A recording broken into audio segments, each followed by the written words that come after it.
देश में लोकसभा चुनाव 2024 के 3 चरण शेष बचे हैं, जिसके लिए सभी पार्टियां अपनी ताकत झोंक रही है। वहीं 5वें दौर का चुनाव प्रचार आज थम जाएगा। 5वें चरण में रायबरेली में 20 मई को मतदान होना है। वहीं लोकसभा चुनाव को लेकर रायबरेली संसदीय क्षेत्र से बीजेपी प्रत्याशी दिनेश प्रताप सिंह से बात की हमारे संवाददाता ने। देखिए,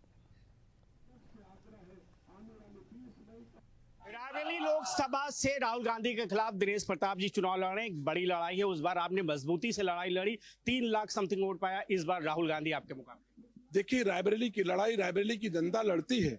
दिनेश सिंह तो सामने होते हैं, लेकिन हमारे पीछे रायबरेली के जन जन का आशीर्वाद होता है।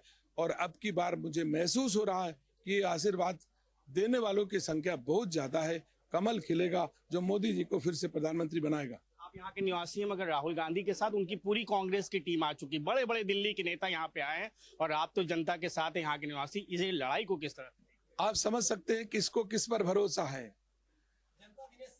सम्मानित साथियों,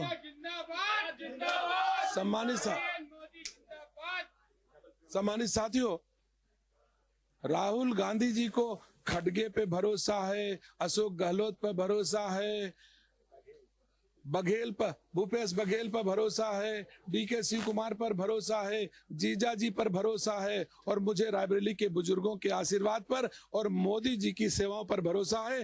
तो वो इसीलिए लेके आए इनको। 5 किलो राशन आप देने का काम कर रही थी आपकी सरकार, मगर कल खड़गे जी ने अखिलेश यादव के सामने कहा है, उनके मैनिफेस्टो में नहीं, 10 किलो राशन देंगे। क्या मजाक है खड़गे जी? 10 साल सत्ता में थे तो तुम 20 किलो दे देते, किसी ने रोका था क्या? अब जब सत्ता में नहीं हो तो आप लालच दे रहे हो कि 10 किलो देंगे। आप सत्ता में ना हो और ना आने जा रहे हो तो कुछ भी बोल सकते हो। मैं कहता हूं तुम अपनी सत्ता में थे तो क्यों नहीं उस समय 20 किलो दे दिया? जब मोदी आज 5 किलो दे रहा है तो आप कह रहे हो मैं तो 10 किलो दूंगा, 20 किलो दूंगा। तुम सत्ता में आने कहाँ जा रहे हो जो 20 किलो दे दोगे? आप हमको बताए। और जब सत्ता पे थे तो आपने क्यों दे दिया? धन्यवाद। बड़ी लड़ाई है। आप राहुल गांधी के साथ भी काम किए, तमाम वीक पॉइंट देखते थे राहुल गांधी का, आज उसको आप कैश भी कर रहे हैं, तो कैसा लगा? मुझे तो नहीं लगता मेरी कोई लड़ाई राहुल गांधी से।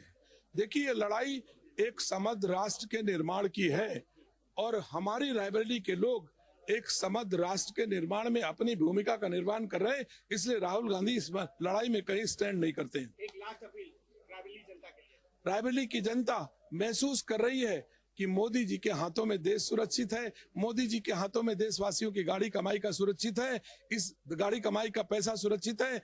इसलिए रायबरेली के लोग भारतीय जनता पार्टी के साथ खड़े हैं और मोदी जी को समृद्ध राष्ट्र निर्माण में सहयोग करने को तैयार है। धन्यवाद। बहुत शुक्रिया। ये दिनेश प्रताप थे, जिनका साफ कहना था एक लंबी लड़ाई है, उस लड़ाई को जीतने का काम दिनेश प्रताप जी करने जा रहे हैं। रायबरेली के रहने वाले हैं और रायबरेली के जनता के सुख दुख को जानते हैं।